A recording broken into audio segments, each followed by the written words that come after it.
히브리서 4장 14절에서 16절까지 말씀입니다. 그러므로 우리에게 큰 대제사장이 되시니 승천하시니 곧 하나님의 아들 예수시라. 우리가 믿는 도리를 굳게 잡을지어다.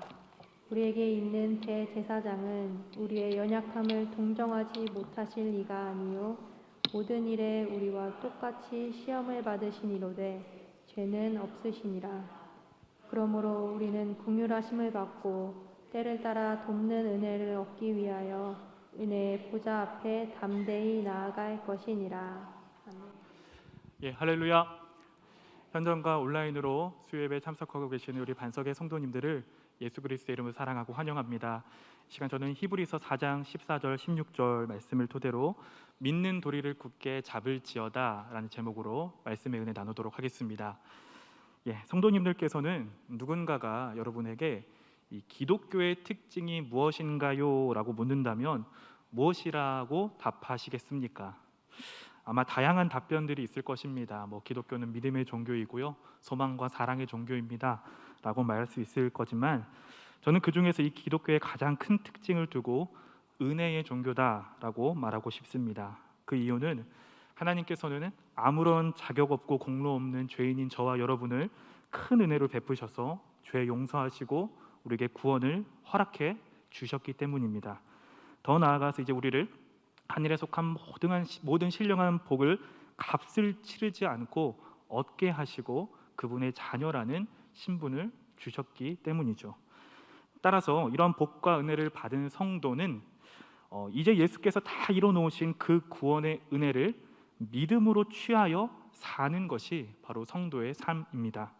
마치 이것은 모세와 이스라엘 백성이 하나님의 은혜 가운데 출애굽한 뒤에 이제 여호수아가 그 바통을 이어받아서 하나님께서 주시기로 약속하신 가나안 땅을 향하여서 믿음으로 정복하여 나간 것과 마찬가지라는 거죠. 자, 바로 그때 하나님께서는 이 모세, 여호수아가 그랬던 것처럼 하나님의 약속을 믿는 그 믿음을 기쁘게 여기신다라고 우리가 9월 한 달 동안 살펴봤는데, 자, 이것을 우리가 잘 아는 히브리서 11장 6절에서 이 믿음에 대해서 다음과 같이 소개하고 있습니다. 우리 히브리서 11장 6절 앞에 나온 말씀 한번 읽어보겠습니다. 시작. 믿음이 없이는 하나님을 기쁘시게 하지 못하나니 하나님께 나아가는 자는 반드시 그가 계신 것과 또한 그가 자기를 찾는 자들에게 상 주시는 이심을 믿어야 할지니라. 아멘. 지금 이 히브리서의 기자는 믿음이 없이는 하나님을 기쁘시게 하지 못한다라고 소개하면서 이제 이어서 우리가 그럼 무엇을 믿어야 하는지에 대해서도 이어지는 말씀에서 소개하고 있는데요. 말씀 한번 계속 띄워주시고요. 우리가 무엇을 믿어야 하냐, 11장 6절 뒷부분을 보면은 노란색 글씨로 반드시 그가 계신 것과 그리고 그가 자기를 찾는 자들에게 뭐 주시는 이심을 믿어야 한다? 상 주시는 이심을 믿어야 한다라고 소개하고 있습니다. 자, 이것을 좀 다른 말로 바꿔서 표현해 보자면, 자, 우리가 믿는다라고 했을 때에 그 믿음이란 어떤 의미이냐? 먼저는 믿음의 대상이신 하나님을 믿는 것, 그가 계신다라는 것을 믿는 것이고, 또한 말씀 속에 계시된 대로 하나님이 어떤 분이신지 자기를 찾는 이에게 상 주시는 이심을 믿는 것이다라고 정리할 수 있을 것 같습니다. 자, 그렇다면 왜 그리스도인들에게 우리의 신앙생활에 있어서 이 믿음의 대상이신 하나님을 아는 것, 그리고 하나님 그분이 어떠한 분이신지를 이해하고 믿는 것이 중요할까요? 자, 이것을 이해하기 위해서 우리는 오늘 이 히브리서가 기록된 당시의 역사적인 상황에 대한 이해가 필요합니다. 보통 많은 학자들이 이 히브리서가 기록된 시기를 두고 AD 64년에서 67년경에 이 히브리서가 기록됐다라고 합니다. 또한 이 배경이 되는 장소가 당시에 로마라고 하고요. 이 편지를 받는 수신자들, 편지를 받는 사람들은 유대교에서 기독교로 개종한 유대계 그리스도인들이었다라고 추정합니다. 자, 그렇다면 이 AD 64년에서 67년에 로마 사회는 어떤 사회였을까요? 자, 64년 7월 18일 어느 늦은 밤이었습니다. 이제 로마의 기름 창고에서 화재가 일어나게 됩니다. 당시 로마는 이 계획된 도시가 아니었기 때문에 그냥 오랜 시간에 걸쳐서 막 이렇게 따닥따닥 붙은 집, 또 대부분이 목조 건물로 지어진 집이었기 때문에 이 한번 시작한 불이 걷잡을 수 없을 정도로 순식간에 커지게 되었다라고 합니다. 자, 이것이 그 유명한 64년에 일어났던 로마의 대화재 사건입니다. 자, 이 화재는요 무려 9일에서 10일 정도 지속되었다라고 전해지는데요. 자, 이로 인해서 당시 로마는 14개의 구역이 있었는데 그 구역 중에 10구역이 전소되는 막대한 피해를 입게 됩니다. 사진을 보시면 여러분 보실 때 왼쪽이죠. 왼쪽은 지금 그 당시의 상황을 그림으로 좀 표현한 거고요. 그 왼쪽에 있는 것 오른쪽이죠. 오른쪽에 있는 것은 그 로마의 당시 구역인데 보시면 노란색이랑 주황색 표시된 것이 불로 인해서 피해를 받은 지역이고 그 별표 표시된 지역, 뭐 14구역, 6구역, 5구역, 1구역은 피해를 입지 않은 지역이었다라고 합니다. 여기서 12구역 보이시나요 혹시? 그 아래쪽에 보시면 12구역이라 작게 보이는데 여기에 그리스도인들이 살았던 지역이 12구역이라고 전해집니다. 자, 이 대화재가 일어나기 10년 전에, 그러니까 54년경에 로마 역사상 최악의 폭군으로 악명 높았던 네로 황제가 로마의 5대 황제로 즉위하게 됩니다. 이 네로는 즉위하면서 이 로마를 자신의 어떤 의중, 자신의 생각이 반영된 새로운 도시로 재정비해야겠다라는 야심찬 계획을 가지고 있었습니다. 자, 이런 황제의 계획에 대해서 당시 백성들은 그렇게 동의하지 않았던 것 같습니다. 그러니까 좋은 생각을 갖지 않았던 것 같아요. 왜냐하면은 이 황제가 이 자신의 유익을 위해 궁전을 짓는다라고 생각했던 터라 이 당시의 백성들의 민심은 좋지 않았고 황제로부터 서서히 돌아서게 됩니다. 자, 그러던 중에 결정적으로 이 로마 시민들, 이 백성들의 민심이 완전히 돌아서게 된 사건이 바로 방금 말씀드렸던 로마의 대화재 사건입니다. 왜냐하면은 이 대화재 이후에 한창 화재 피해를 재건하는 도중에도 네로 황제는 자기의 그 황금 궁전이라고 일컬는 도무스 아우레아라는 궁전 공사를 강경하게 진행하고자 했기 때문입니다. 자, 심지어 이 네로 황제가 이 궁전 공사를 위해서 일부러 불을 질렀다, 로마에 다시 로마를 갈아엎으려고 일부러 불을 질렀다라는 소문까지 백성들 사이에서 돌았던 터라 네로 황제를 향한 백성들의 민심은 완전히 돌아서다 못해 이 분노의 감정으로 변하게 되었다라고 합니다. 자, 이 성난 로마 시민들은 이제 이 네로 황제를 향해서 자신들의 무기, 농기구들을 들고 막 쳐들어갑니다. 여러분, 앞서 제가 이 네로 황제가 어떤 황제였다라고 했습니까? 좋은 황제였습니까? 아니죠. 역사상 이는 가장 최악의 폭군이라고 일컬어집니다. 보통 이 폭군들이 굉장히 머리가 좋은 것 같습니다. 자, 이 네로 황제는요, 이 자신에게 가해졌던 이 위기를 타개하기 위해서 이 모든 책임을 이제 전가시킬 대상을 찾았는데 그 대상이 누구였냐? 바로 당시 로마에 있었던 그리스도인들이었습니다. 자, 네로 황제가 이 로마의 그리스도인들에게 이 책임을 전가시키는데 성공할 수 있었던 이유는 당시에도 이 로마 사람들 안에 그리스도인들이 향한 시선이 그렇게 곱지 않았던 것 같습니다. 예를 들면 이런 겁니다. 이 로마 사람들은 그리스도인들이 성만찬하는 것, 그러니까 예수님의 살과 피를 대하는 것을 보고 저 사람들은 인육을 먹는 사람들이다. 그러니까 얼핏 보면 그렇잖아요. 살과 피를 먹는 것 보고 들어보면, 그래서 비정상적인 집단이다라고 생각했으며, 또한 이 당시 그리스도인들은 예수님의 재림과 심판을 기대하면서 이런 고백을 했다 그래요. 이 세상은 곧 불타서 멸망할 것이야 라는 말을 했는데, 자, 그것을 빌미로 이 네로는 로마의 대화재의 모든 책임을 이제 그리스도인들에게 다 뒤집어 쓰였던 것이죠.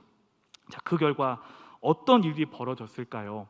자, 당시 로마에 있는 그리스도인들에게는 상상조차 할 수 없는 어마어마한 박해가 가해지기 시작합니다. 뭐 예를 들자면 네로 황제의 정원에 있는 마당에 큰 막대기를 세워서 이 그리스도인들, 예수 믿는다는 사람들을 다 기름칠을 해서 맨 꼭대기에 매달고 화형을 시켰다라고 합니다. 또 한 2주에서 3주 굶긴 사냥개를 이렇게 풀어가지고 어린아이들이 도망가면 잡아먹게 막 했고요. 사람들, 예수 믿는 사람들 다 발가벗겨서 모든 공개적인 석상에서 수치심을 느끼게 했고, 그리고 그들로 하여금 맹수가 사냥하게끔 하는 아주 엄청난 핍박이 그리스도인들에게 가해졌다라고 전해집니다. 자, 이것을 두고 히브리서에서 동일하게 말하고 있습니다. 히브리서 10장 32절에서 34절은 이렇게 말하는데요.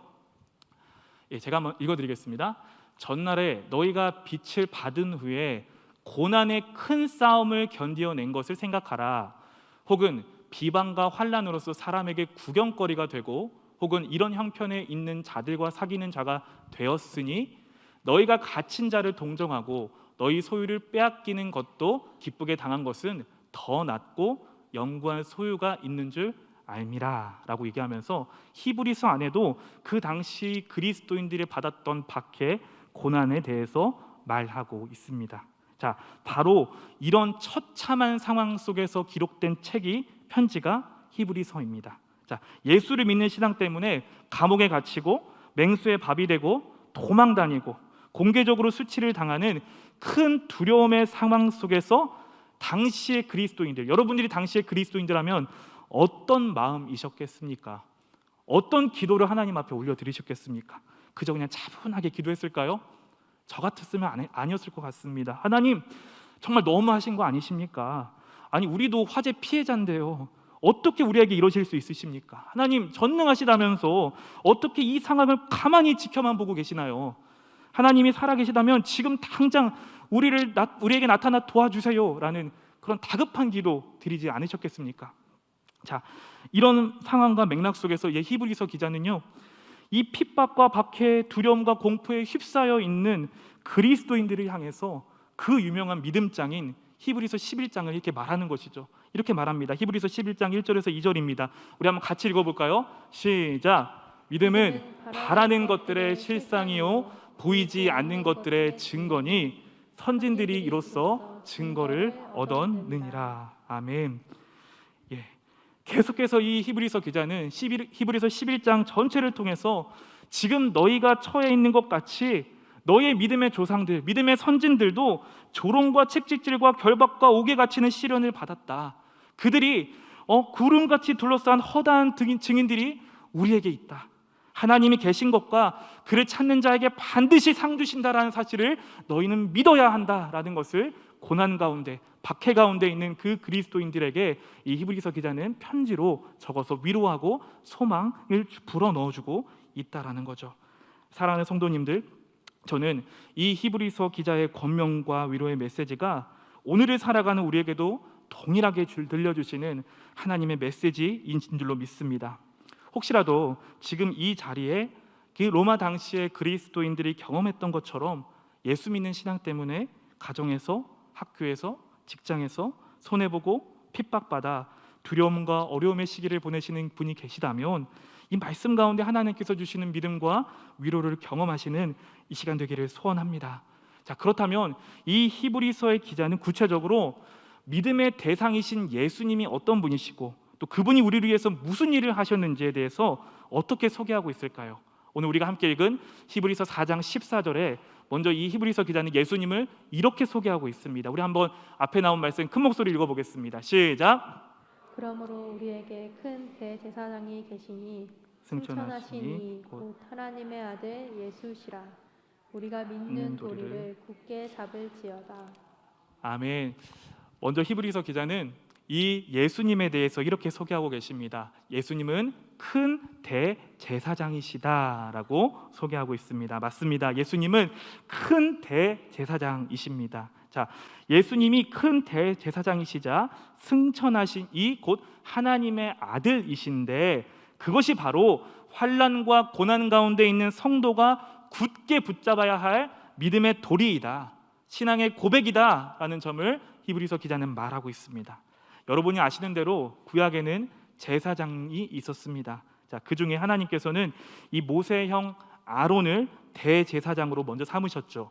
자, 이 아론으로부터 시작하여서 세워진 대제사장들은 크게 두 가지의 역할을 감당했습니다. 첫 번째는 이제 백성들을 대표해서 하나님 앞에 나아가 제사를 드림으로 속죄의 사역을 감당했습니다. 어떤 사역을 감당했다고요? 속죄의 사역을 감당했습니다. 두 번째로 이 대제사장들은 이 지성소로 나아갈 때 향을 피우고 백성들을 위해 기도하는 중보의 역할을 감당했습니다. 그러니까 두 가지, 속죄의 사역과 중보의 사역을 감당했습니다. 이것을 레위기 16장 34절은 이렇게 말하는데요. 제가 한번 읽어보겠습니다. 이는 너희가 영원히 지킬 규례라. 이스라엘의 자손의 모든 죄를 위하여 1년에 한 번 속죄할 것이니라. 아론이 여호와께서 모세에게 명령하신 대로 행하니라 라고 말합니다. 자, 말씀과 같이 이 대제사장들이 1년에 한 차례씩, 특별히 대속죄일에 이스라엘의 모든 백성을 대표하여 지성소로 들어갑니다. 그리고 그 피를 시은소라는 곳, 그러니까 성막 지성소 안에 언약궤, 그 돌판이 담겨 있는 언약궤를 덮고 있는 뚜껑이 시은소인데 거기에 피를 뿌렸다라고 합니다. 자, 이것이 무엇을 상징하냐? 그것은 바로 이스라엘 자손의 모든 죄를 속죄한다라는 의미가 그 행동 안에 담겨 있다라는 거죠. 성도님도 한번 생각해 보시기 바랍니다. 하나님께 드리는 제사에 왜 굳이 이 대제사장이라는 인물이 필요했을까요? 자, 그냥 이스라엘 백성들 스스로 하나님 앞에 나아가서 제사 드리도록 하면 되는 것 아닐까요? 이게 더 간편한데 하나님 왜 그러셨을까요? 자, 하나님께 드리는 이 제사에 있어서 이 대제사장이라는 백성의 대표자, 이 대표자가 필요했던 것은 이스라엘 백성은 하나님 앞에 감히 나올 수 없는 처지에 있었기 때문이죠. 왜냐? 하나님은 거룩하신 분이시기 때문에 죄인인 인간이 거룩하신 하나님 앞에 나아가면 반드시 죽을 수밖에 없었다라는 겁니다. 따라서 하나님께서는 이 대제사장을 이스라엘의 대표자로 세우시고 그로 하여금 이스라엘의 모두를 대표하여 하나님께 나와 속죄의 제사를 드리도록 하셨던 겁니다. 자, 그러므로 이 대제사장을 세우신 것을 통해 우리는 하나님의 마음을 알 수 있는데요. 어떤 마음이냐? 이스라엘의 이 연약한 처지, 죄인인 이스라엘의 그 연약한 처지를 하나님이 돌보시고 하나님의 섬세한 사랑과 긍휼로 붙들고 계신다라는 것을 이 대제사장을 세우신 원리를 통해서 우리는 확인할 수 있습니다. 자, 그런데 예수님이 대제사장이 되어 주셨다라는 겁니다. 예수님이 우리의 대표자로 예수님께서 대제사장으로 세워주셨다라는 거죠. 왜 우리에게 대표자가 필요합니까, 여러분? 왜 저와 여러분에게 이 예수님이 필요합니까?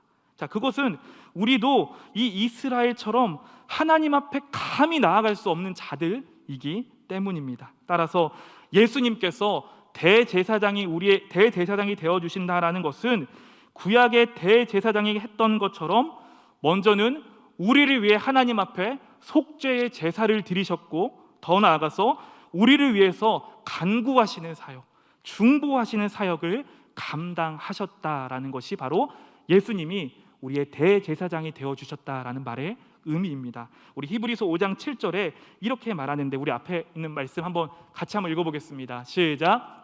그는 육체에 계실 때에 자기를 죽음에서 능히 구원하실 이에게 심한 통곡과 눈물로 간구와 소원을 올렸고 그의 경건하심으로 말미암아 들으심을 얻었느니라. 아멘.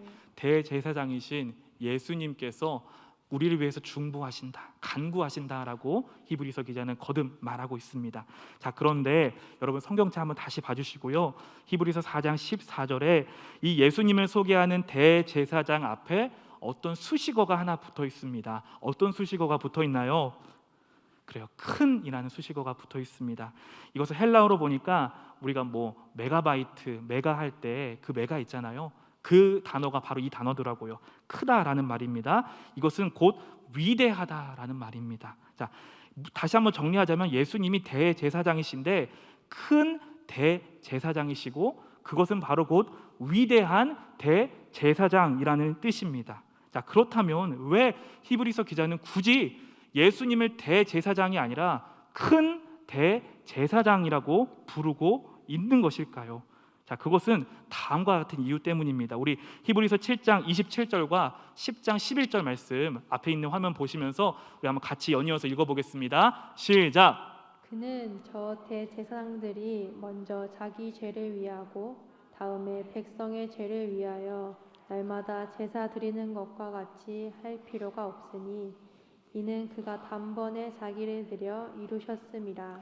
우리 이어서 10장 11절도 함께 읽겠습니다. 시작. 제사장마다 매일 서서 섬기며 자주 같은 제사를 드리되 이 제사는 언제나 죄를 없게 하지 못하거니와. 아멘. 네, 방금 읽었던 두 구절을 통해서 우리는 왜 예수님이 큰 대제사장이신지에 대해서 확인할 수 있습니다. 왜냐하면은 지금 방금 읽은 두 구절은 구약의 인간의 대제사장들이 가진 한계에 대해서 얘기하고 있습니다. 어떤 한계냐? 구약의 대제사장들은 대제사장이지만 그 역시 인간이기 때문에 이 이스라엘 민족의 죄를 위해 제사를 드리기 위해서는 먼저 선행해야 되는 과업이 있었습니다. 무엇이냐? 자기의 죄의 문제를 해결해야 했다라는 한계가 있었다는 거죠. 또 이어서 10장 11절을 보니까 하나님께 나아갈 때마다 매번 자주 속죄의 짐승을 잡아야 했다라는 한계가 있었다라는 거죠. 여러분 한번 생각해 보세요. 만일 우리가 지금 예배 드릴 때에 이 하나님께 나올 때 우리의 죄를 대신 짊어져야 할 어떤 짐승을 잡고 와서 예배를 드려야 한다면 어떻겠습니까? 아마 예배당 안에는 피비린내가 아마 가득할 겁니다. 그리고 아마 이 비용도 아마 어마어마해서 만만치 않을 것입니다. 자, 그런데 예수님이 큰 대제사장이 되어주셔서 이 인간 대제사장들과는 차원이 다르다라는 것을 말하고 있는 것이죠. 비교할 수가 없다라는 것이죠. 왜냐? 예수님은 완전한 하나님이시고 하나님의 아들이시기 때문에 죄가 없으시다라는 겁니다. 그분이 하나님께 드린 제사는 십자가 위에서 단번에 드린 제사라는 거죠. 자주 매번 드리는 제사가 아니라 단번에 완전하게 자신을 제물로 드려서 이루신 속죄의 제사이기 때문에 인간 대제사장들과는 차원이 다르다. 위대한 대제사장이다. 큰 대제사장이다라는 것을 히브리서 기자는 지금 의도적으로 강조하고 있다라는 사실입니다. 또한 구약의 대제사장들은 레위 지파의 후손들이었습니다. 하지만 여러분, 예수님은 어떤 지파에서 탄생하시나요? 여러분 아시는 대로 유다 지파에서 나십니다. 예수님은 유다 지파에서 나셔서 다윗의 후손으로 이 땅에 오셨습니다. 자, 이게 무슨 의미입니까? 그러니까 예수님은 다윗의 후손으로서 대제사장이실 뿐만이 아니라 왕이시라는 겁니다. 진정한 왕으로 이 땅에 오셨기 때문에 인간 대제사장들과 차원이 다른 분이 바로 예수님이시다. 큰 대제사장이시다라고 히브리서 기자는 지금 소개하고 있다라는 겁니다. 자, 성도님들, 히브리서 저자는 예수님께서 이제 이 땅의 대제사장들과 다르다라는 점을 나타나기 위해서 이 크다, 위대하다라는 단어를 사용했습니다. 자, 그리고 이 큰 대제사장이신 예수 그리스도께서 이제 고난 가운데 있는 당시의 그리스도인들, 성도들이 굳게 믿고 붙잡아야 할 믿음의 도리이다, 신앙의 고백이다라는 점을 분명하게 14절 마지막 부분을 통하여 강조하고 있습니다. 소망하기는요, 우리의 모든 죄를 위하여 단번에 자기를 드려 속죄의 제사를 완성하시고 우리를 위하여 지금도 중보하고 계시는 큰 대제사장 되신 예수 그리스도를 굳게 붙드시는 우리 모든 성도님들 되시기를 소원합니다. 우리 이어서 두 번째, 그러면은 큰 대제사장이신 예수 그리스도께서는 우리를 위해서 지금 무슨 일을 하고 계실까요? 15절은 이렇게 말합니다. 우리 한번 15절 말씀 같이 읽어보겠습니다. 시작. 우리에게 있는 대제사장은 우리의 연약함을 동정하지 못하실 리가 아니요 모든 우리와 똑같이 시험을 받으시니로되 죄는 없으시니라. 아멘. 대제사장, 큰 대제사장이신 예수님께서 우리를 위해 지금 무엇을 하고 계시냐? 노란색 글씨대로 우리의 연약함을 동정하신다. 우리의 연약함을 동정하신다라고 성경은 말하고 있습니다. 자, 이것이 무슨 말이냐? 조금 쉽게 말하자면 큰 대제사장이신 예수님께서는 우리의 연약함을 동정하시고 우리의 모든 그 심정을 다 알고 계신다라는 말씀입니다.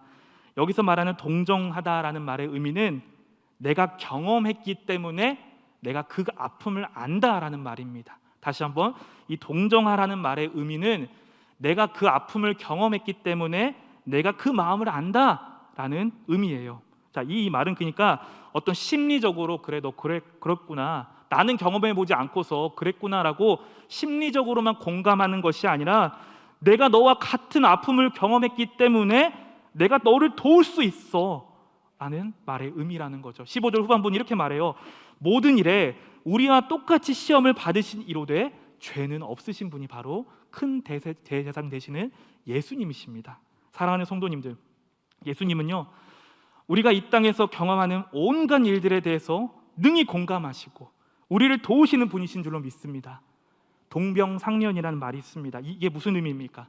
같은 병을 앓고 있는 사람들끼리 서로를 가엾게 여긴다, 동정한다는 말의 한자성어이죠. 자, 원래 우리가요, 다른 사람을 동정하려면 그 사람과 비슷한 일을 당해보았거나 동일한 일을 경험해 봤을 때 더 공감이 되고 더 이해가 되게 됩니다. 병으로 아파보지 못한 사람은요, 병으로 고통 가운데 있는 사람의 마음이 어떤지 이해할 수 없습니다.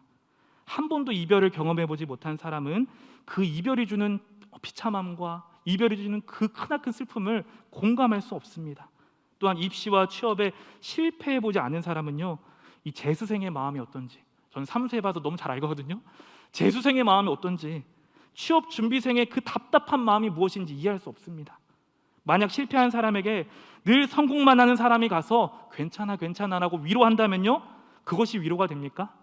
전혀 될 수 없습니다. 그것은 그저 공허한 위로이고 의미 없는 소리가 될 뿐입니다. 하지만 우리 주님은 다르십니다. 우리 주님은요, 우리의 연약함을 동정하지 못할 뿐이 아니라는 거죠. 우리를 공감하시고 동정할 수 있는데 왜 그러시냐? 우리 예수님께서도 이 땅에 오셔서 다 당해보셨기 때문에 그래요. 마귀의 시험도 당해보셨고 가난 때문에 머리 둘 곳 없이 고통도 당해보셨습니다. 많은 사람들을 만나고 가르치고 치료하시느라 예수님은 바쁘셔서 피곤해하시기도 하셨고요. 그뿐입니까? 그렇게 따랐던 예수님을 따랐던 제자들로부터도 배신을 당해보셨습니다.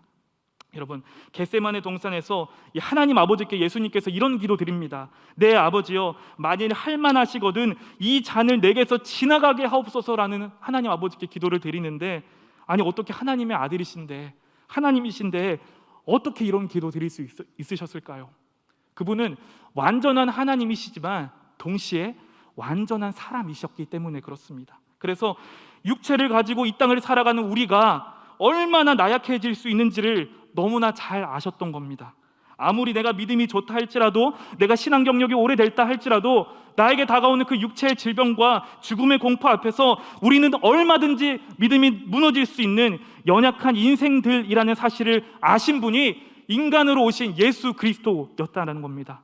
그래서 히브리서 2장 18절은 이것을 두고 이렇게 말합니다. 우리 앞에 나오는 말씀 한번 같이 큰 목소리 읽어보겠습니다. 시작! 그가 시험을 받아 고난을 당하셨은즉 시험 받는 자들을 능히 도우실 수 있느니라. 아멘. 사랑하는 성도님들, 이 메시지를 받아든 당시 박해와 핍박의 공포와 그 두려움 가운데 하루하루 살아가는 그 그리스도인들에게 이 메시지가 얼마나 큰 위로와 얼마나 큰 소망이었겠습니까? 이것은 오늘 우리에게도 마찬가지입니다. 혹시 이 자리 가운데에 누가 나의 이 비참한 상황과 나의 이 비참한 마음과 형편을 헤아려 줄 수 있나? 라는 생각으로 이 자리에 앉아 계신 분이 계시다면, 오랜 질병으로 인해서, 오랫동안 해결되지 않는 그 어려움으로 인해서, 나의 깨어진 가정의 문제로 인해서, 내가 그렇게 믿었던 사람들로부터 배신으로 인해서, 내 자녀의, 내 손자의 연이은 입시와 취업의 실패로 인해서 인생의 고난의 시기를 통과하고 계시는 분이 계시다면 이 진리를 붙드시길 바랍니다. 저와 여러분에게는요, 누구보다 우리를 공감하실 수 있는 분이 계십니다. 그분이 누구시냐? 바로 큰 대제사장 되신 예수 그리스도인 줄로 믿습니다. 그런데 중요한 사실은 그분은 우리의 연약함을 동정만 하실 수 있는 분이 아니라는 겁니다. 그분은 하나님의 아들이시자 하나님 그분이시기 때문에 우리의 연약함을 이제 도우실 수 있는 전능하신 하나님이시라는 사실입니다. 이 사실을 기억하시기 바랍니다. 저희 아이가 태어나자마자 이 머리에 좀 혹이 생겼었어요. 두혈종이라고 해서. 그래서 지금은 괜찮습니다. 그래서 당시에 태어나자마자 한 일주일도 안 돼서 큰 대학병원에 아이를 데리고 갔었습니다. 그래서 이제 아이가 이 머리가 어떤지 상태를 봐야 하기 때문에 제가 꽉 잡고 엑스레이를 찍었어요. 근데 아이가 너무 놀란 나머지 막 엄청 크게 우는 거예요. 그래서 제가 이제 아이에게 괜찮아 말귀도 못 알아듣는데 괜찮아 라고 다독여줬습니다. 여러분, 제가 거기서 무슨 생각한 줄 아십니까? 제가 이 아이의 놀라고 두려운 마음을 어느 정도는 공감할 수는 있었겠지만 내가 이 아이를 치료를 할 수 없었습니다. 왜냐? 나에겐 치료할 수 있는 능력이 없었으니까요. 자, 지금 이게 마치 이와 같다는 겁니다. 예수님은 근데 다르시죠. 예수님은요, 우리의 연약함을 그냥 공감만 하시는 분이 아니라는 겁니다. 왜냐? 그분은 전능하시고요, 온 우주와 만물을 창조하시고 다스리시고 우리를 구원하신 분이 바로 우리 주 예수 그리스도이시기 때문에 그렇습니다. 이사야 53장 4절이 이렇게 말합니다. 그가 징계를 받음으로 우리가 평화를 누리고 그가 채찍에 맞음으로 우리가 나음을 입었도다 라고 말합니다. 하나님의 아들로서도 완전한 인간으로서도 죄가 없으신 큰 대제사장이신 예수 그리스도께서 성도된 여러분 한 사람 한 사람을 지금 이 시간 주목하고 계시는 줄로 믿습니다. 우리를 하나님의 영원한 안식으로 초대하고 계시는 줄로 믿으시길 바랍니다. 우리의 연약함을 동정하시는 큰 대제사장 되신 예수 그리스도를 굳게 붙이시는 성도님들 되시기를 바랍니다. 마지막입니다. 우리 16절 말씀 한번 크게 읽어보겠습니다. 화면에 보시고 크게 읽겠습니다. 시작. 그러므로 우리는 긍휼하심을 받고 때를 따라 돕는 은혜를 얻기 위하여 은혜의 보좌 앞으로 담대히 나아갈 것이니라. 아멘. 마지막 16절에서 이제 히브리서의 기자는 예수님이 어떠한 분이시고 예수님이 우리를 위해서 무엇을 하시고 그렇다면 이 예수님을 믿는 우리가 어떻게 반응해야 되는지에 대해서 말하고 있는데, 그것을 뭐라고 말하냐? 은혜의 보좌 앞에 담대히 나아갈 것이니라 라고 말하고 있습니다. 할렐루야. 자, 왜 성도된 우리는요 은혜의 보좌 앞으로 나아가야 합니까? 그 앞부분에 이렇게 말하는데, 때를 따라 돕는 은혜를 얻기 위해서이다 라고 말하고 있습니다. 사실 이런 권면은요, 아까도 말씀드렸지만 이 편지를 받는 유대교에서 개종한 그리스도인들에게는 너무나도 쇼킹한, 깜짝 놀랄 만한 권면이었습니다. 왜냐하면 그들이 지금까지 섬겨왔던 유대교에서는 하나님께 나아간다라고 했을 때 그들의 머릿속에 가장 먼저 떠올랐던 것은 제사입니다. 그런데 앞서 살펴본 것처럼 제사는 오직 제사장들만 주관하는 것이었고, 제사장들의 경우에도 하나님 앞에 나아갔을 때 1년에 딱 한 차례 대속죄일에만 들어갈 수 있었습니다. 일반 사람이 그 지성소에 들어가면 반드시 죽었습니다. 자, 실제로 이 지성소로 들어간 대제사장의 생사 여부를 확인하기 위해서 제사장의 옷을 볼 때 금방울이 달려 있다라고 출애굽기 28장에 그렇게 기록되어 있습니다. 자, 그러니 1년에 한 번 이 지성소에 들어가는 대제사장조차도 하나님 앞에 나아가는 게 얼마나 두려웠겠습니까? 아마 부들부들 떨면서 그 거룩하신 하나님 앞에 그렇게 두려움으로 나갔을 것입니다. 따라서 이 구약의 배경이 있는 유대교 그리스도인들에게는 하나님의 보좌다라고 하면 은혜라고 생각하지 않고 두려움이다, 심판이다라고 생각했을 것입니다. 그런데 지금 히브리서의 저자가 16절을 통해서 우리에게 말하고 있는 그 보좌는 심판의 보좌가 아니라 무슨 보좌입니까? 은혜의 보좌입니다. 더 이상 하나님의 보좌가 심판이 아니라 은혜의 보좌로 바뀌었다라는 거죠. 누가 이를 감당하셨냐? 바로 십자가 위에서 우리의 모든 죄를 다 대속하시고 다시 부활하셔서 승천하시고 지금 하나님 보좌 우편에서 왕으로 다스리시며 자기 백성을 위해서 간구하시는 예수 그리스도께서 이 모든 것을 가능하게 하셨음을 믿는 성도님들 되시기 바랍니다. 자, 그런데 여기서 또 한 가지 주목해 볼 사실은 16절에 보면 은혜의 보좌 앞으로 담대히 나아가다라고 해서 이 나아가라는 그 말의 시제가 현재형입니다. 자, 이게 무슨 말이냐면 쉽게 말해서 심판의 보좌가 아닌 은혜의 보좌 앞에 나아가는 것을 한 번만 하고 마치는 것이 아니라 거듭해야 된다, 계속적으로 나아가야 된다라는 것을 의미한다라는 거죠. 그저 주일에만 한 번 나가는 것이 아니라, 내가 필요할 때만 나가는 것이 아니라, 내가 찾고 싶을 때만 나가는 것이 아니라 우리는 매일 매 순간 계속해서 예수 그리스도의 이름을 힘입어서 은혜의 보좌 앞으로 나아가야 한다라는 것입니다. 그것이 바로 예수님을 큰 대제사장으로 부르는 성도가 가진 특권입니다. 마지막으로 은혜의 보좌 앞에 어떻게 나아가야 되냐? 담대히 나아가라라고 권면하고 있습니다. 눈치 보지 않고 예수님 앞에 나아갔을 때에 예수님이 철저하게 우리 편이 되어주시고 우리를 도와주시려고 하나님 보좌 우편에서 우리를 위해서 지금도 간구하고 계시기 때문에 눈치 보지 말고 두려워하지 말고 그 예수님 이름 힘입어서 하나님의 은혜의 보좌 앞으로 담대히 나아가라라고 히브리서 기자는 말하고 있습니다. 이럴 때 어떤 은혜를 얻게 되냐? 때를 따라 돕는 은혜를 얻게 되는 줄로 믿습니다. 할렐루야. 성도된 우리가 누릴 수 있는 축복 중에 이것만큼 귀한 축복이 어디에 있겠습니까? 말씀을 정리하겠습니다. 사랑하는 성도님들, 여러분은 인생의 시련과 어려움 앞에서 지금 누구를 의지하고 무엇을 바라보며 도움을 구하고 계십니까? 여러분은 하나님께서 주시는 이 때를 따라 돕는 은혜를 얻기 위하여 은혜의 보좌 앞으로 날마다 나아가고 계십니까? 아니면 주일에만, 내가 필요할 때만, 내가 찾고 싶을 때만 주님의 도우심을 구하고 계시지는 않으신가요? 자, 오늘 말씀을 통해서 우리는 환난과 핍박의 때에 그리스도인들이 무엇을 굳게 붙잡아야 되어야 되는지에 대해서 나눴습니다. 먼저는 우리의 큰 대제사장이신 예수 그리스도를 붙드시는 성도님들 되시기 바랍니다. 죄 없으신 큰 대제사장이신 예수 그리스도께서 저와 여러분의 연약함을 다 아시고 이해하시고 동정하시는 분이십니다. 그분의 은혜로 이제 우리는 담대하게 은혜의 보좌 앞으로 나아갈 수 있게 되었음을 믿으시는 성도님들 되시기 바랍니다.